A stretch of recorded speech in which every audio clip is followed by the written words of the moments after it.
ಪಕ್ಷಕ್ಕೂ ಇಲ್ಲ, ನನಗೂ ಇಲ್ಲ. ಪಕ್ಷಕ್ಕೂ ಏನು ನನ್ನ ಹೊರಗೆ ಹಾಕಿದ್ರಿಂದ ಏನು ನುಕ್ಸಾನ್ ಆಗಿಲ್ಲ, ನನಗೂ ನುಕ್ಸಾನ್ ಆಗಿಲ್ಲ. ಎಲ್ಲ ಐತಿ. ಮುಂದೆ ಪಕ್ಷದ ಹೈಕಮಾಂಡ್ ಗುರ್ತಾಗ್ತೈತಿ. ಇವರೆಲ್ಲ ಹೇಳ್ತಾರಲ್ಲ, ಇಲ್ಲೆಲ್ಲ ಕೂತಾರಲ್ಲ, ಯತ್ನಾಳ್ ತಗೋಲಿಕ್ಕೆ ಅಂದ್ರೆ ಕಷ್ಟ ಆಗ್ತದೆ ಅಂತ ಹೇಳ್ತಾರಲ್ಲ, ಅವಾಗ ಇಲ್ಲ ಬದಲಾವಣೆ ಆಗಿದೆ ಅನ್ನಿಸ್ಲಾಕತೈತ್ರಿ. ದಯವಿಟ್ಟು ನೀವು ಎಲ್ಲ ಪತ್ರಕರ್ತರು ಬರ್ರಿ. ಯತ್ನಾಳ ನಾಯಕತ್ವ ಭಾಳ ಅವಶ್ಯ ಐತಿ ಕರ್ನಾಟಕಕ್ಕೆ ಅಂದ್ರೆ ನಿಮ್ಗೆ ಧನ್ಯವಾದ ಸಲ್ಲಿಸ್ತೀನಿ. ಮತ್ತೆ ಯಾವ ಲೋಕಲ್ ಪತ್ರಿಕೆದವ್ರಿಗೆ ಈಗೇನು ಸರ್ಕಾರ ಅನ್ಯಾಯ ಮಾಡಿ ಅಡ್ವರ್ಟೈಸ್ಮೆಂಟ್ ಮಾಡ್ಯಾರಲ್ಲ, ನಾವು ಬಂದ್ಮ್ಯಾಗ ಫುಲ್ ಅಡ್ವರ್ಟೈಸ್ಮೆಂಟ್ ಕೊಡ್ತೀವಿ. ನನ್ನ ಧರ್ಮ ಅಲ್ಲ, ನಾನು ಪಕ್ಷ ಟಿಕೆಟ್ ಕೊಟ್ಟೈತಿಲ್ರಿ, ಏನೇ ಆಗಲಿ. ನಾ MLA ಆಗೀನಿ, ಇಲ್ಲಿ BJP ಇದ್ದೀನಿ. ಅದು BJPಗೆ ಯಾಕೆ ದ್ರೋಹ ಮಾಡ್ಬೇಕು? ನಾ ಎಂದೂ BJPಗೆ ದ್ರೋಹ ಮಾಡೋ ಕೆಲಸ ಮಾಡೋದಿಲ್ಲ. ಅವಾಗೂ ಸಿದ್ದರಾಮಯ್ಯನವ್ರು ನಿಮ್ಗೆ ಇವತ್ತು ಹೇಳ್ತೀನಿ, MLC ಇದ್ದೆ ನಾನು. DS ಶಂಕರಮೂರ್ತಿ ಅವ್ರ ವಿರುದ್ಧ ವಿಶ್ವಾಸ ತಗೊಂಡು ಬಂದಿದ್ರು ವಿಧಾನಸಭೆಯಲ್ಲಿ, ವಿಧಾನ ಪರಿಷತ್ನಲ್ಲಿ. ಅವಾಗ ಸಮ ಇತ್ತು, BJP JDS ಒಂದು ಕಡೆ, ಕಾಂಗ್ರೆಸ್ ಒಂದು ಕಡೆ ಇತ್ತು. BJP JDS ಕೂಡಿದ್ರು, ಈ ಕಡೆ ಕಾಂಗ್ರೆಸ್ ಈಕ್ವಲ್ ಹೊಟ್ಟಿದ್ದು. ಅವಾಗ MB ಪಾಟೀಲ್ರೇ ನಾನು ಸಿದ್ದರಾಮಯ್ಯವ್ರ ಬಳಿ ಕರ್ಕೊಂಡು ಹೋದ್ರು. ಸಿದ್ದರಾಮಯ್ಯನವ್ರು ನನಗೇನು ಹೇಳಿದ್ರು, ನೋಡಿ ಯತ್ನಾಳ, ನೀನು ಅವಿಶ್ವಾಸದ ಪರವಾಗಿ ನೀವು ಓಟ್ ಹಾಕು ಅಂತ ಹೇಳಿ. ನಾನು ಸಿದ್ದರಾಮಯ್ಯನವ್ರಿಗೆ ಹೇಳಿದೆ, ಸರ್ ನಾನು BJPಗೆ ಓಟ್ ಹಾಕ್ತೀನಿ, ಯಾಕಂದ್ರೆ ನಾ ಮೊದಲು ಮುಗ್ಲು BJP ಏನೋ ಹೊರಗೆ ಹಾಕ್ಯಾರ, ಏನೋ ನಾ ಪಕ್ಷೇತರ ಆರಿಸಿ ಬಂದೇನಂದ್ರೆ ತಪ್ಪಾಗ್ತದೆ. ಇಲ್ಲಪ್ಪ, ನೀನು ಸಿಂದಗಿ ಅಥವಾ ದೇವರಪ್ಪರಿಗೆ ನೀನು ಕಾಂಗ್ರೆಸ್ಸಿನ ಟಿಕೆಟ್ ಕೊಡ್ತೀವಿ, ನಿನಗೆ ಎಷ್ಟು ಬೇಕಾದಷ್ಟು ಅನುದಾನ ಕೊಡ್ತೀವಿ ಅಂದ್ರೆ ನಾ ಹಾಕಲಿಲ್ಲ. ನನ್ನ ಒಂದು ಓಟ್ನಿಂದ DS ಶಂಕರಮೂರ್ತಿಯವರು ವಿಶ್ವಾಸಮತ ಗೆದ್ದರು. ಅದಕ್ಕೆ ಸಂದರ್ಭ ಬಂದಾಗ ನಾವು ನಮ್ಮ ಹಿಂದಿನವ್ರು ಏನು ಮಾಡ್ಯಾರ ಉಪಕಾರ ಸ್ಮರಣೆ ಮಾಡ್ಕೊಂತ ಮನುಷ್ಯತ್ವನ ಇರಬೇಕು. ಸುಮ್ಮನೆ ನಮ್ಗೆ ವಿರೋಧ ಮಾಡ್ಯಾರ, ತಾವು ಸೋಲಿಸ್ತೀನಿ, ಇವ್ರು ಸೋಲಿಸ್ತೀನಿ ಅಂತ ಕೆಟ್ಟ ದುರಾಭಿಮಾನಕ್ಕೆ ಮನುಷ್ಯ ಬೀಳಬಾರ್ದು. ರಣದೀಪ್ ಸಿಂಗ್ ಸುರ್ಜೇವಾಲಾ ಮೊದಲ ಅಲ್ಲಿ ಮುನ್ಸಿಪಾಲ್ಟಿಗೆ ಆಚೆ ಬರ್ತಾಡ್ರಿ ಪಂಜಾಬ್ನಾಗ. ಹೀನಾಯ ಸೋತಂಡ್ರಿ ಅವ MLA ನಿಂತು. ಏನ್ ನೈತಿಕತೆ ಇದೆ? ನರೇಂದ್ರ ಮೋದಿ ಅವ್ರ ಬಗ್ಗೆ ಮಾತಾಡೋ ಏನ್ ನೈತಿಕತೆ ಐತ್ರಿ? ಅವ್ರಿಗೆ ಏನೂ ನೈತಿಕತೆ ಇಲ್ಲ. ಅವ್ರು ಯಾರೂ ಮೋದಿಯವ್ರ ಬಗ್ಗೆ ಅವ್ರ ಕಾಲಂ ದೂರಾಗೋದಿಲ್ಲ. ರಾಹುಲ್ ಗಾಂಧಿ ಆದಿಯಾಗಿ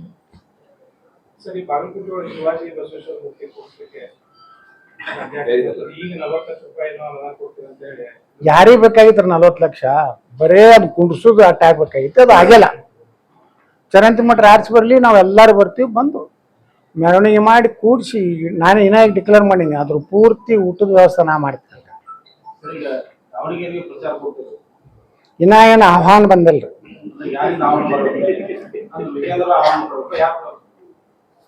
ನೋಡ್ರಿ, ನಾವು ಕಾರ್ಯಕರ್ತರು ಕೊಟ್ಟರೆ ಆಯ್ತು, ನಾ ಏನು ಅವ್ರು ಇವ್ರು ಕೊಡ್ಬೇಕಂತೇಳಿ ಏನು ನಂದೇನು ಪ್ರೆಸ್ಟೀಜ್ ಅಂತ ಮನುಷ್ಯ ಏನಲ್ಲ. ಇಲ್ಲಿ ಬಾಗಲಕೋಟ್ನ ಕಾರ್ಯಕರ್ತರು ನಮ್ಮ BJP ನಾಯಕರಿಗೆ ಹೇಳಿದ್ರು ಯತ್ನಾಳ್ ಕರ್ಸರತ್ತೇಳಿ, ಅಲ್ಲಿ ಎಲ್ಲ ನಮ್ಮ ನಾಯಕರು ನನಗೆ ಹೇಳಿದ್ರು ನೀವು ಬರ್ಬೇಕಂದ್ರೆ ನಾ ಬಂದೆ. ದಾವಣಗೆರೆಗೆ ಬರಬೇಕು ಅಂದ್ರೆ ಬರ್ತೀನಿ, ಬರಬೇಡ ಅಂದ್ರೆ ಬಿಡ್ತೀನಿ. ರಾಜ್ಯಾಧ್ಯಕ್ಷರಿಗೆ ಎಷ್ಟು ಸಹನ BJP ರಾಜ್ಯಾಧ್ಯಕ್ಷರಿಗೆ ಈ ತರ ಬಸವನಗೌಡರು ಬಂದು ಪ್ರಚಾರ ಮಾಡಿದ್ರು, ರಾಜ್ಯಾಧ್ಯಕ್ಷರಿಗೆ ಎಷ್ಟು ಸಹನ? ನೋಡ್ರಿ, ಅದು ಹಿಂಗಿರ್ತದ. ಯಾವುದೇ ಒಂದು ಪಕ್ಷ ಅವ್ರ ಬರ್ಲಿಕ್ಕೆ ಅನುಕೂಲ ಆಗ್ತಿತ್ತಂದ್ರೆ ಎಲ್ಲನೂ ಕರೆದು ಸ್ವಾಗತ ಮಾಡ್ಬೇಕಾಗ್ತತಿ. ಮಾಡ್ಯಾರ, ಏನಾದ್ರೆ ಏನು ತಪ್ಪೇನಿಲ್ಲಲ್ಲ. ಸಹನ ಅಸಹನ 9ರ ನಂತರ, ಈಗೆಲ್ಲ ಸಹನ.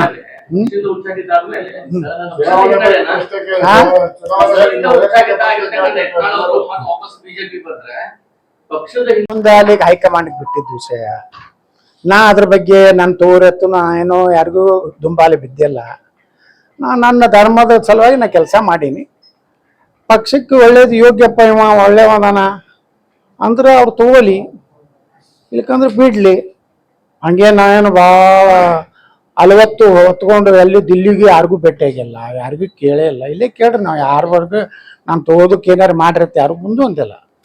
ನನ್ನ ಪಕ್ಷ ನನಗೆ ಎಷ್ಟು ದೊಡ್ಡ ಸ್ಥಾನಮಾನ ಕೊಟ್ಟೈತಿ. ನಾನು ಕೇಂದ್ರ ಮಂತ್ರಿ ಮಾಡ್ಯಾರ, ಅದು ವಾಜಪೇಯಿ ಅಂತ ಪುಣ್ಯಾತ್ಮಕಾಗಿ ನಾವು ಮಂತ್ರಿ ಆಗೀನಿ.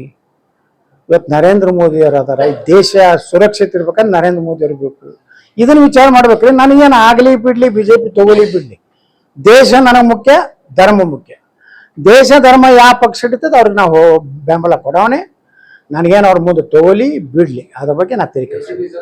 ಹಾಂ ರೀ, ನೋಡೋಣ ಮುಂದೆ. ಈಗಂತೂ ನೋಡ್ರಿ, ಏಪ್ರಿಲ್ 9 ತನ ನಾವು BJPಯ ಪರವಾಗಿ ಕೆಲಸ ಮಾಡ್ತೀವಿ. ಮುಂದೆ ಏನಾಗ್ತೈತಿ ಯಾರ ಗುರುತು ಏನೋ 2 ವರ್ಷ ಐತಿ. ಮುಂದೆ ಏನೇನು ಬದಲಾವಣೆ ಆಗ್ತಾವ ರಾಜಕಾರಣದಾಗ ರೀ, ದಿವಸ ಬದಲಾವಣೆ ಆಗ್ತಾವ. 9ನೇ ತಾರೀಕು ತನಕ ನಮ್ಗೆ ಹೇಳ್ಯಾರ, ಯಾರಿಗೂ 9ನೇ ತಾರೀಕು ತನಕ ಯಾರಿಗೂ ಪೂಜ್ಯ ತಂದೆ ಮತ್ತು ಮಗಗೆ ಬೈಬೇಡ ಅಂದ್ರೆ ನಾವು ಬೈದಿಲ್ಲ. ಅರ್ಧಕ್ಕೆ ನಿಂತ ಕಾಮಗಾರಿಗಳು ಮುಂದುವರಿಬೇಕಂದ್ರೆ ಕಾಂಗ್ರೆಸ್ ಅಭ್ಯರ್ಥಿಗೆ ವೋಟ್ ಹಾಕ್ತೀವಿ. ಇದು ಆಮಿಷ ಬಂದಿದೆ ಸರ್. ಗ್ಯಾರಂಟಿ ನೋಡ್ರಿ, ಎಷ್ಟು ದಿವಸ ತಿಂಗಳ ಕೊಟ್ಟಾರೇನ್ರಿ ಮಹಿಳೆಯರದು, ನಿರುದ್ಯೋಗ ಯುವಕರದ್ದು ಕೊಟ್ಟಾರ. ಇವತ್ತು ಬಸ್ ಫ್ರೀ ಆತಾರ, ಅವೆಲ್ಲ ದಿವಾಳಿಯಾಗತ್ತಾವ, ಡೀಸೆಲ್ ಇಲ್ಲ, ಅಲ್ಲಲ್ಲಿ ಬಂದ್ ಬೀಳಕತ್ತಾವ. ಗ್ಯಾರಂಟಿ ಕರ್ನಾಟಕದ ಆರ್ಥಿಕ ಸ್ಥಿತಿ ಸುಧಾರಣೆ ಮಾಡ್ಬೇಕು. ಏನ್ ಟ್ಯಾಕ್ಸ್ ಕಲೆಕ್ಷನ್ ಏನ್ ಮಾಡಕತ್ತೀರಿ, ಲೂಟಿ ಮಾಡಕತ್ತೀರಿ ನೀವು. ಇವತ್ತ ಇನ್ನ ಹೇಳಿದ್ರೆ ನಮ್ಮ ಚರಂತಿ ಮೋಟ್ರ್ ಸ್ಟಾರ್ ಕಾಂಟ್ರಾಕ್ಟರ್ ಇಲ್ಲಿ 2350 ಕೋಟಿ ರೂಪಾಯಿ ಜಡ್ದಲ್ಲ. ನಾನು ನಿನ್ನೆ ಅದ್ರ ತೆಗಿನ ಅವನ ಕೈಯಾಗ ಕೆಲಸ ಮಾಡದಂತ 10 ಕಾಂಟ್ರಾಕ್ಟರು ನನಗ ವಾಟ್ಸಪ್ ಮೆಸೇಜ್ ಕಳ್ಸ್ಯಾರ. ಸ್ಟಾರ್ ಇದ್ರಾಗ ನಾವು ಎಷ್ಟೋ ಕೋಟಿ 36 ಕೋಟಿ ಎಷ್ಟೋ ಕೆಲಸ ಮಾಡಿದ್ವಿ, ನಮ್ ದುಡ್ಡಿಲ್ಲ. ಅದಕ್ಕೆ 10 ಶಿವಕುಮಾರ KPGN ಎಲ್ಲ ಮತ್ತು ಸ್ಟಾರ್ ಅವ್ರನ್ನೆಲ್ಲ 3-4 ಮಂದಿ ಹೆಸರು ಕೊಟ್ಟಾರ. ನಿಮ್ ಕಳ್ಸಿದ್ರೆ ವಾಟ್ಸಪ್ ಅದು ಆತ್ಮಹತ್ಯೆ ಮಾಡ್ಕೋತೀವಿ ಅವ್ರ ಹೆಸರು. ಇವತ್ತು ಗುತ್ತಿಗೆದಾರ ಪರಿಸ್ಥಿತಿ ಏನೈತ್ರಿ, ಕೆಲಸ ಮಾಡಿದವ್ರು ರೊಕ್ಕ ಇಲ್ರಿ ಪಾಪ. ಮೊನ್ನೆ ನೋಡ್ರಿ, ನಿನ್ನೆ ಒಬ್ರು ಕಾಂಟ್ರಾಕ್ಟರ್ ಹೇಳಿದ್ರು ಅವ್ರ ಬಿಲ್ ಆಗ್ಬೇಕಾಗಿದೆ 500 ಕೋಟಿ, ಅವ್ರು ಕೊಟ್ಟಿದ್ದ 5 ಕೋಟಿ. 5 ಕೋಟಿ ಡೀಸೆಲ್ ಆಗೋದಿಲ್ರಿ ದೊಡ್ಡ ಕಾಂಟ್ರಾಕ್ಟರ್ಗೆ. ಯಾವನೋ ಒಬ್ಬ ಆಂಧ್ರದವ ಅದಾನ ಕಾಂಟ್ರಾಕ್ಟರು, ರಾಹುಲ್ ಗಾಂಧಿ ಕಡೆ ಹೇಳಿಸಿ ಅವನಿಗೆ 2,500 ಕೋಟಿ ರೂಪಾಯಿ ರಿಲೀಸ್ ಮಾಡ್ಯಾರ ನಿನ್ನೆ ಮಾರ್ಚ್ ಎಂಡದ. ಕರ್ನಾಟಕದ ಗುತ್ತಿಗೆದಾರರು ಇವತ್ತು ಆತ್ಮಹತ್ಯೆ ಮಾಡ್ಕೊಳಕತ್ತಾರ, ಮನಿ ಮಾಡ್ಲಕತ್ತಾರ, ಮನ್ಯಾನ ತಾಳಿ ಬಿಟ್ರೆ ಬಂಗಾರ ಮಾಡ್ಲಕತ್ತಾರ. ಇದು ವಿಧಾನಸಭಾದಾಗ ಹೇಳೀನಿ, ಈ ಸ್ಥಿತಿ ಐತಿ. ಮತ್ತೆ ಸರ್ಕಾರ ಗ್ಯಾರಂಟಿ ಅಂತ ಹೇಳ್ತಾರೆ. ನಮ್ಮ ಕೈ ಕೊಡ್ಲಿ ಮುಂದಿನ 28 ಸರ್ಕಾರ. ಇವ್ರು 2,000 ಕೊಡ್ತಾರೆ, ನಾವು 5,000 ಕೊಡ್ತೀವಿ. ನೇಕಾರಿಗೆ ಇಡೀ ನೇಕಾರ ಸಮಾಜದ ಎಲ್ಲ ಸೀರೆ ಎಲ್ಲ ನಾವೇ ಖರೀದಿ ಮಾಡ್ತೀವಿ. ಇವು ಇಂಥ ರಚನಾತ್ಮಕ ಮಾಡಬೇಕು ಹೊರತು ಸರ್ಕಾರದಲ್ಲಿ ಭ್ರಷ್ಟಾಚಾರ ಕಡಿಮೆ ಆಗ್ಬೇಕು, ಅಭಿವೃದ್ಧಿ ಕೆಲಸ ಆಗ್ಬೇಕು. ಅದನ್ನ ನಾವು 28ರಾಗ ಎಲ್ಲರೂ ಕೂಡಿ ಇಲ್ಲಿ ಏನದೀವಲ್ಲ ನಾವು ಎಲ್ಲರೂ ಗೆದ್ದು ಬರ್ತೀವಿ, ನಾವು ಮಾಡ್ತೀವಿ. JDS BJP ಹೊಂದಾಣಿಕೆ ಮುಂದುವರಿತದೆ. ಯಾವ್ಯಾವ ಕಾರಣಗಳಿಂದ ಏನೋ ಉಚ್ಚಾಟನೆ ಆಗಿರ್ಬೋದು, ಆದ್ರೆ ಪಕ್ಷ ನರೇಂದ್ರ ಮೋದಿಯವರು, ನಮ್ಮ BJP ಕಾರ್ಯಕರ್ತರು ಮತ್ತು ಹಿಂದೂ ಸಮಾಜದ ರಕ್ಷಣೆ ಆಗಬೇಕು. ಮೋದಿಯವರ ನೇತೃತ್ವದಲ್ಲಿ BJP ಇಡೀ ಜಗತ್ತಿನಲ್ಲೇ ಒಂದು ಒಳ್ಳೆ ಕೆಲಸ ಮಾಡ್ತಾ ಇದೆ. ಮತ್ತು ನಾವೆಲ್ಲ BJPಯಿಂದ ಉಚ್ಚಾಟನೆ ಆದ್ರೂ ಸಹಿತ ನಾವೆಲ್ಲ ಆತ್ಮೀಯರೇ ಇದೀವಿ. ಎಲ್ಲರೂ BJP ಎಲ್ಲ ನಾಯಕರು ನಮ್ಗೆ ಒಳ್ಳೆ ಸಂಬಂಧ ಇದೆ. ನಾವೆಲ್ಲ ವಿಧಾನಸಭೆಯಲ್ಲಿ ಆಗಲಿ, ನಮ್ಮ ವಿರೋಧ ಪಕ್ಷ ನಾಯಕರಾಗಲಿ, ನಮ್ಮ ಪಕ್ಷದ ಅನೇಕ ಮುಖಂಡರಾಗಲಿ, ನಾವೆಲ್ಲ ಕೂಡ ಯಾವ ರೀತಿ ಮಾತಾಡ್ಬೇಕು, ಯಾವ ವಿಷಯ ತಗೋಬೇಕು ಅನ್ನೋ ನನ್ನ ವಿಶ್ವಾಸ ತಗೊಂಡೇ ಮಾತಾಡ್ತಾರೆ. ಅದೇ ಯಾವುದಾದ್ರು ಕಾರಣ ಆಗಿರ್ಬೋದು. ಅದ್ರ ಸಲುವಾಗಿ ನಾನು ಪಕ್ಷ ವಿರೋಧ ಮಾಡೋದು ಅಥವಾ ಏನೋ ಒಂದು ರೀತಿ ಬ್ಲ್ಯಾಕ್ ಮೇಲ್ ಮಾಡುವಂತ ಸ್ವಭಾವ ನಮ್ದಲ್ಲ. ನಮ್ದು ಏನಿದ್ರು ಹಿಂದುತ್ವ ಪರವಾಗಿ. ಇವತ್ತು ಕರ್ನಾಟಕದಲ್ಲಿ ಕಾಂಗ್ರೆಸ್ ಸರ್ಕಾರ ಏನಿದೆ, ಇದು ಒಂದು ಬೇವೆಲ್ಲ ಮುಸ್ಲಿಮರ ಪರವಾಗಿರುವ ಸರ್ಕಾರ. ನೀವು ನೋಡ್ರಿ, ಅವ್ರ ಬಜೆಟ್ ನೋಡಿಬಿಟ್ರೆ ಯಾವ ಸಮಾಜಕ್ಕೂ ಏನೋ ನ್ಯಾಯ ಇಲ್ಲ. ಹಿಂದೂ ಸಮಾಜಕ್ಕಿಲ್ಲ, ದಲಿತ ಸಮಾಜಕ್ಕಿಲ್ಲ, ಉಳಿದ ಲಿಂಗಾಯತರು, ಮರಾಠ, ಕ್ಷತ್ರಿಯ, ಬ್ರಾಹ್ಮಣರು ಎಲ್ಲ ಸಮಾಜಗಳಿಗೂ ಯಾವುದೇ ನ್ಯಾಯ ಈ ಸರ್ಕಾರದಿಂದ ಸಿದ್ದರಾಮಯ್ಯನೂ ಸಿಕ್ಕಿಲ್ಲ. ಇವತ್ತು ಸಮಾಜ ಜಾಗೃತ ಆಗಿದೆ. ಎಲ್ಲ ಸಮಾಜಗಳ ಒಂದು ಅವರ ಪರವಾಗಿ ಧ್ವನಿಯಾಗಿ ನಾವು ಕೆಲಸ ಮಾಡ್ತಾ ಇದ್ದೀವಿ. ಅದಕ್ಕೆ ನಾನು ಬಾಗಲಕೋಟೆ ವಿಧಾನಸಭೆ ಉಪಚುನಾವಣೆಯಲ್ಲಿ ಚರಂತಿ ಮಠರು ಮತ್ತು ನಮ್ಮದು ವೈಯಕ್ತಿಕವಾಗಿ ಒಳ್ಳೆಯ ಸಂಬಂಧ ಇದೆ. ಅವರು ನಮ್ಮ ಕಷ್ಟ ಕಾಲದಲ್ಲಿ ನಮಗೇನೇ ತೊಂದರೆ ಆದಾಗ ಎಲ್ಲ ಆರ್ಥಿಕವಾಗಿ ಸಹಾಯ ಮಾಡ್ಯಾರೆ, ನೈತಿಕ ಬೆಂಬಲ ಕೊಟ್ಟಾರೆ.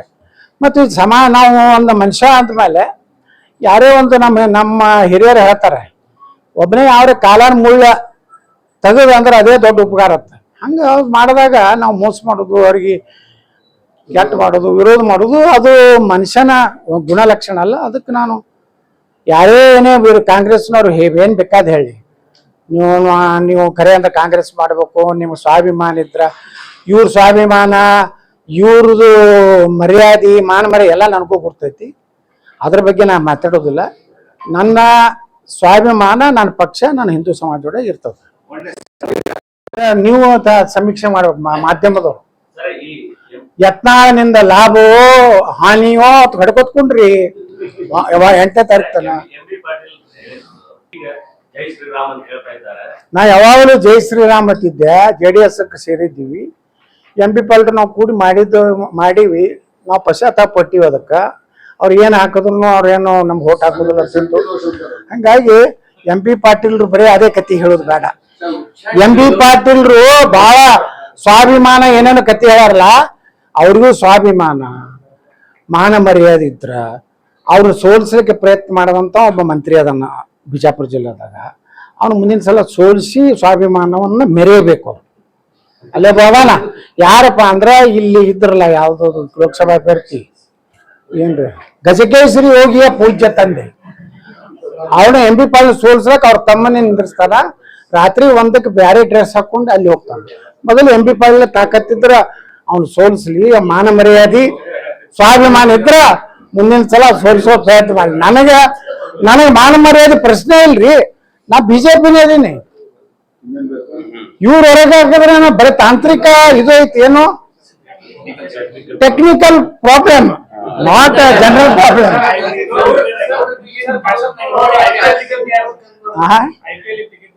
ಅಲ್ರಿ ಮಾನ ಮರ್ಯಾದೆ ಐತ್ರಿ. ನೋಡ್ರಿ ನಮಗೆ ಎಷ್ಟು ಪಗಾರ 2-3 ಲಕ್ಷ ರೂಪಾಯಿ ಬರ್ತೈತಿಲ್ಲ. ನೋಡ ಎಲ್ಲರೂ IPL ಮಾತಾಡಿದ್ರ ಮುನ್ಸಿಪಾಲಿಟಿಗೆ ಅರವಿಂದ್ ಅವ್ರ ಬಾಯಿಗೆ ಮದಾಗ ಮಾತಾಡ್ತಿದ್ದ. ಪಂಚಮಸಾಲಿ ಸಮಾಜದ ಲೀಡರ್ ಆಗಿ ಅಖಿಲ ಭಾರತ ಅಧ್ಯಕ್ಷ ಆಗಿ 1 ದಿವ್ಸ ಮಾತಾಡಿದ್ರು. ಸ್ವಯಂ ಘೋಷಿತ ಇವತ್ತು IPL ಟಿಕೆಟ್ ಬೇಡ್ತಾನ. ಅದು ಒಮ್ಮೆ ಸಮಾಜ ಸಲುವಾಗಿ ಒಮ್ಮೆ ಮಾತಾಡ್ದ. ಟಿಪ್ಪು ಸುಲ್ತಾನ್ ಜಯಂತಿ ಆಚರಿಸ್ರತ್ತಲ್ಲಿ ಕಾಲಿಂಗ್ ಅಟೆನ್ಷನ್ ಕೊಡ್ತಾನ. ಸಿದ್ದರಾಮಯ್ಯನವ್ರ ಕರೆದ ಮೆಟ್ಲೆ ಹೊಡೆದ ಮ್ಯಾಗ ಅದನ್ನ ತಕ್ಕೋತಾನ. ಅವತ್ತು ಮತ್ತೆ ಓಡಿ ಹೋಗ್ತಾನ್ರಿ. ಅವತ್ತು ಇರುದಿಲ್ಲ, ಅಟೆಂಡ್ ಇರುದಿಲ್ಲ, ಏನ್ರಿ ಹೌಸ್ನಾಗ ಇರುದಿಲ್ಲ. ಅವನ ಹೆಸರು ಓದಿರ್ತಾರೆ ವಿಟಿ ಕಾದರ್, ಕ್ಯಾಶಪ್ಪನವರ್ ಕ್ಯಾಶಪ್ಪನವರು ಅಲ್ಲಿ ಟಿಪ್ಪು ಸುಲ್ತಾನ್ ಮೇಲೆ ಕ್ಯಾಶ್ ತಗೊಳಕ್ ಹೋಗ್ಯಾರ. ಅವನಿಗೆ ಗೊತ್ತಾಗ ಕಾದರ್ ಅವ್ರಿಗೆ. ಹಾ ನೋಡ್ರಿ, ಹಿಂದೂ ಬರೀ ಕ್ಯಾಂಡಿಡೇಟ್ ಆಗೋದ್ರಿಂದ ಅಲ್ಲ, ಹಿಂದೂಗಳ ರಕ್ಷಣೆ ಆಗ್ಬೇಕು. ಇವತ್ತ ಕಾಂಗ್ರೆಸ್ ಕ್ಯಾಂಡಿಡೇಟ್ ಹಿಂದೂ ನಾ ಹೋಗ್ತೀನಿ. ಆದ್ರೆ ಸಿದ್ದರಾಮಯ್ಯನವ್ರ ಹಾಲ ಮತ ಸಮಾಜಕ್ಕೆ ಏನು ಕೊಡುಗೆ ಕೊಟ್ಟಾರ ಹೇಳ್ರಿ. ನಾ ಕೇಳಿ ಸ್ವಂತ ಜಾತಿಗೆ ನೀವು ಮಾಡ್ಲಾರ್ದವ ಮತ್ತೆ ಬುಡ್ದು ಮಾಡಿ ನೋಡ್ರಿ. ನಿನ್ನ ಇವತ್ತು ಸಿದ್ದರಾಮಯ್ಯ ಅಂತ ಹೆಸರು ಅವರೇ ಹೇಳ್ತಾರ, ನಾನು ಸಿದ್ದರಾಮಯ್ಯ ನಮ್ದು ಮನಿ ದೇವ್ರ ಅಂತ ಹೇಳ್ತಾರ. ಮತ್ತು ಒಂದರೆ ಸಿದ್ದರಾಮಯ್ಯನ ಹುಂಡೇರಿ ಉದ್ಧಾರ ಮಾಡಿದ್ರೆ ಇವತ್ತು ಆ ಒಂದು ಜನಾಂಗಕ್ಕೆ ಏನಾರೇ ನೀವು ವಿಶೇಷ ಪ್ಯಾಕೇಜ್ ಕೊಟ್ರೆ ಏನ್ ಮಾಡಿರಿ ಸಿದ್ದರಾಮಯ್ಯನವರ? ಸುಮ್ಮನೆ ಹೊಂಟ್ರ ಸಾಬ್ರು. ಅದೇ ಬದಾಮಿ ಒಳಗ ಇದು ರೇಷ್ಮೆ ಪಟಗ ಸುತ್ತಿ ಭಂಡಾರ ಹಚ್ಚಲಕ್ ಬಂದ್ರ ತಗೊಂಡ್ ಹಿಂಗ್ ಹೋಗಿತಾರ. ಅರ್ಬಸ್ತಾನದ ಅರ್ಬಿ ಹಾಕೊಂಡು ಹಿಂಗೆ ಹಾಲಿಗೆ ಕಿಸಿತಾರ. ಮತ್ತೆ ಇದೇನೋ ಆ ಸಮಾಜಕ್ಕೆ ಏನು ಸಂದೇಶ ಕೊಡೋರು ಇದ್ದೀರಿ ನೀವು?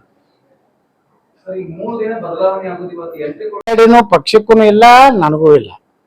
ಪಕ್ಷಕ್ಕೂ ಏನು ನನ್ನ ಹೊರಗೆ ಹಾಕಿದ್ರಿಂದ ಏನು ನುಕ್ಸಾನ್ ಆಗಿಲ್ಲ, ನನಗೂ ನುಕ್ಸಾನ್ ಆಗಿಲ್ಲ. ಎಲ್ಲ ಐತಿ. ಮುಂದೆ ಪಕ್ಷದ ಹೈಕಮಾಂಡ್ ಗುರ್ತಾಗ್ತೈತಿ. ಇವರೆಲ್ಲ ಹೇಳ್ತಾರಲ್ಲ, ಇಲ್ಲೆಲ್ಲ ಕೂತಾರಲ್ಲ, ಯತ್ನ ತಗೋಲಿಕ್ಕೆ ಅಂದ್ರೆ ಕಷ್ಟ ಆಗ್ತದೆ ಅಂತ ಹೇಳ್ತಾರಲ್ಲ, ಅವಾಗ ಧನ್ಯವಾದ.